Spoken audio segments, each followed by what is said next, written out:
या समाजवादी पार्टी के नेता के ऊपर किसी तरह की कोई घटना होती है तो उसके लिए जिम्मेदार कोई दूसरा नहीं, मुख्यमंत्री खुद जिम्मेदार होंगे। बड़े पैमाने पर भारतीय जनता पार्टी बेरोजगारी फैला रही है, महंगाई बढ़ा रही है, हमारे बाजार को खत्म कर रही है।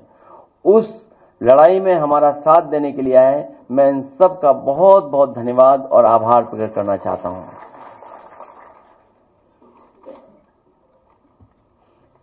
इसके साथ साथ हमने और आपने एक बहुत ही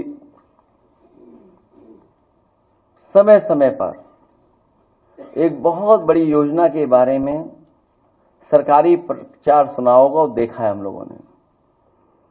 भारतीय जनता पार्टी के लोग कभी नहीं थकते अपनी योजनाओं को बताने में कि भारतीय जनता पार्टी अपनी नाकामी छिपाने के लिए बहुत सारे फैसले लेती है। अपनी हर योजना की नाकामी छिपाने के लिए कम्युनल रास्ता अपना रही है, कॉन्स्टिट्यूशन को खत्म कर रही है, लोकतंत्र की परवाह नहीं कर रही है, कानून की परवाह नहीं कर रही है। और एक बात और मैं कहना चाहता हूं कि अगर राम जी या सुमन जी के साथ कोई घटना होती है या समाजवादी पार्टी के नेता के ऊपर किसी तरह की कोई घटना होती है तो उसके लिए जिम्मेदार कोई दूसरा नहीं, मुख्यमंत्री खुद जिम्मेदार होंगे। क्योंकि मुख्यमंत्री खुद उस संगठन पे हाथ रखे हुए हैं। जितने भी लोग उसमें दिखाई दे रहे हैं, हालांकि जाति की बात नहीं करनी चाहिए, जातियों की बातें समाजवादी लोग नहीं करते हैं, लेकिन कहीं ना कहीं जाति कनेक्शन भी उन्हीं का उनसे दिखाई देता है। क्योंकि पकड़े कौन? करने वाला वही, पकड़ने वाला भी वही, रिपोर्ट लिखाने वाले अगर जाएं तो सामने वही दिखते हैं।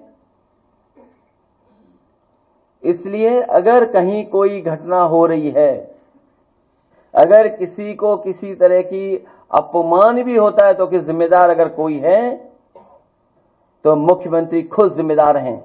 क्योंकि वही बढ़ावा दे रहे हैं। जिस तरीके से हिटलर के जमाने में ट्रूपर्स होते थे, उसी तरीके से इन्होंने एक हिडन अंडरग्राउंड फौज तैयार की है जो समय समय पर लोगों को अपमानित कर रही है, थानों में अपमानित कर रही है, तहसील में अपमानित कर रही है, पैसे लूटने में सबसे ज्यादा आगे दिखाई दे रहे हैं।